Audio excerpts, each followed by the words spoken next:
Alrighty, hello, welcome back to the channel. Alrighty, well, currently out at my parents' place, so my dad's Mustang and soon to be mine F350. Process of paying this girl off and will be in my name and all that stuff, but this is what I wanted to come out for. The Fury 74 Gran Coupe. This is that parts car I mentioned in my walk around video of the Bluesmobile on my property. So yeah, you can see this is a common issue on pretty much any of these older Mopars, is this seam. I call it the lead line because that's what it was known for on older Mopars. But yeah, car's a 74 Gran Coupe Fury hardtop. Beautiful car. If it was in better shape, I'd be saving it, and then it'd be my soon-to-be wife's car. It's real cool. Made in, oh wow, September of 73. So this baby was brand new. I ripped some stuff out of it, like 74 dash and A-pillar trim and the rear bench. I'm trading it with a guy that I'm going down to Chicago to get fenders off of, so that'd be fun. So yeah, this would have been a nice car if it wasn't so tired, and look how thick the Bondo is. Oof, that is no good. But yeah, it's wearing my old Royal bumper just so it can be towed around the property. So let's check out the beast that is the 400. It's a 4-barrel, so yeah, it's a thermoquad Carter carburetor, so you can see that out. And for those who are newer to Mopars, 383 and the 400 are virtually the same block, far from the 400 having a bigger bore and the webbing's a little bit more durable, so it is tougher than a 440. It's just not as powerful. The 383 and the 400s, they were small decks, so that's why they're known as the B family. The 440 is the RB family. It's the tall block. So a little fun fact about these right there. So yeah, when I do the frame swap so I can get the engine and trans in the car, what I may do is obviously take the fender tags off of my Royal radiator support, but I'd love to use this because it's 74 and it has all the nice original stickers under the hood. That'd be very, very cool. The car was a fully optioned car. It has the chronometer in the dash. It has AC, cruise control. It's a really stellar car. It's just a shame that she rotted out. So it'll be a sad day when this girl goes, but I'll try to salvage her for as many parts as I can for not only my cars, but any of the C-body guys that want some goodies off of this. If we look underneath here, the frame isn't too bad. You know, it is a little crusty, but it's actually savable. Because on my Royal, it's split right here. It had a nasty rot split right there. So I had to make a temporary subframe connector while I was attending school for auto body and whatnot. So yeah, if that's one of my big goals on this car for this year, is getting that done. Check out the custom exhaust. It has an X pipe. This is awesome. Just noticed this. It has an X pipe in the exhaust system, and it's a dual setup, so it is cosmetically correct for a Bluesmobile. Because if you notice in the movie, she has big dual pipes. You can see them there and there. So I'm looking forward to getting this car up in the air just so I can rip crap off and use it on the Bluesmobile. And it'll be just a wonderful, wonderful car when I get her all done. And well, I couldn't be happier with what I spent in order to acquire this.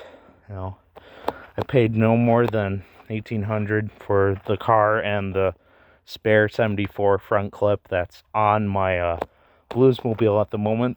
So all things considered, I call that pretty fair. I needed good guts and a good frame for the big block, and now I have everything. And I know someone's going to be like, oh, why is it not the 440? Well, I take what I can get. The 400's just as good, in my opinion. It's a little bit more durable on the block side of life, so I cannot be upset nor anything else on this. I am quite pleased to have a 400. And you can see the common issue. The day that I show you all the under the hood of my car, my cowl is not like this. This is almost as bad as they get. I remember on the internet there was a Bluesmobile, there was like a bunch of Monacos for sale in a big lot somewhere out east or somewhere. There was a decent Bluesmobile replica and plenty of parts cards to go with it. And the Bluesmobile replica that was in the listing, there was pretty much no cowl left. That's sad, because if it's that bad, God knows where else the rot is on the vehicle. But yeah, I just love the styling on these old Furies, though. It's quite attractive. I love the hood ornament on the Plymouth compared to the Dodge, and the line going along the crease of the hood. It's just very, very appealing to look at, and I do enjoy it a lot. So yeah, this is one of my dad's SHOs. This is a 94 green 3-liter, the tan interior, and then he has a beautiful 95 dark blue rust-free with a 5-speed SHO. That's awesome. Love to drive it one of these days when it's all done. Yeah, I call this the Rootbeer Fury because it's the Rootbeer brown with foamy cream top and interior. Very classy. I would have loved to see this thing brand new. And again, if it was nicer,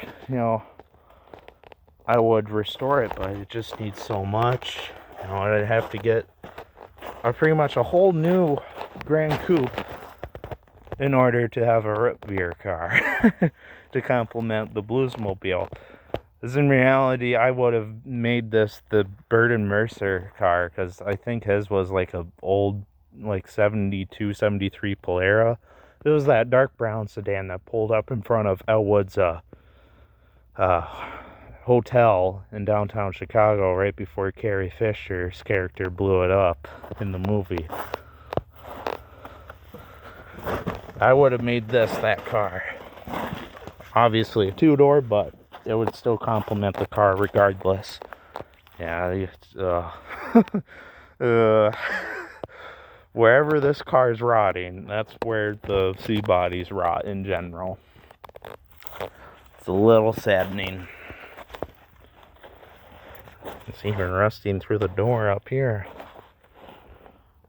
So yeah, this year, during the spring and summer, while I'm working on the Bluesmobile, making her all rust-free and pretty for my wedding, I'll keep salvaging as much as I can off this car, and when I start going sandblast crazy, I may drag this girl up to the garage and do the frame a solid and go nuts.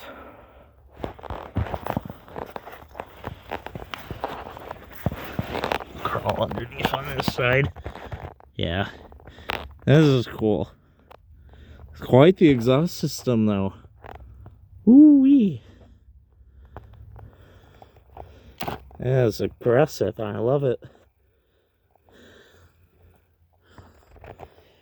And I'll just have to copy where all the exhaust hangers are on the dual car dual pipe setup equipped vehicles, excuse me, and copy the hangers onto my car.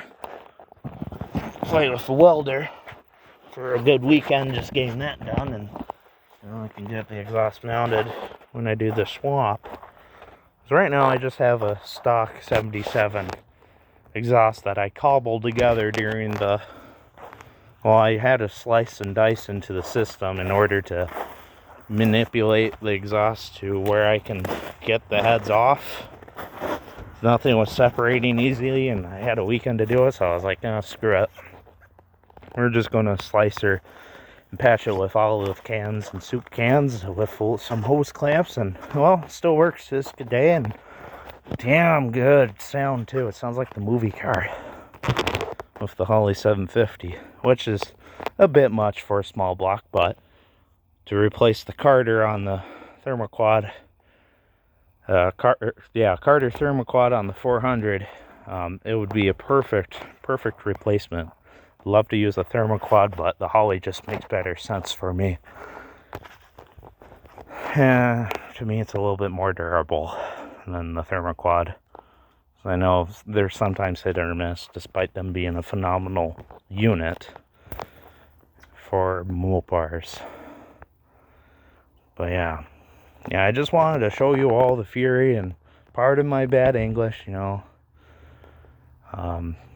If I'm honest, I do have a little bit of mild autism, and you know, my brain goes a lot faster than my mouth, so I end up cobbling sentences together and whatnot. But aside from that, yeah, that's just about it. So I want to thank you all for watching, and then I look forward to hearing from you all in the comments. And if you want to subscribe, feel free to do so. Not forcing you to, and leave a like on the video, and well, stay tuned for more episodes regarding the C-bodies and any of the other vehicles that are in my channel description. So thank you again for watching, and look forward to seeing you next time. Can't go home, can't stay here. So until next time, goodbye.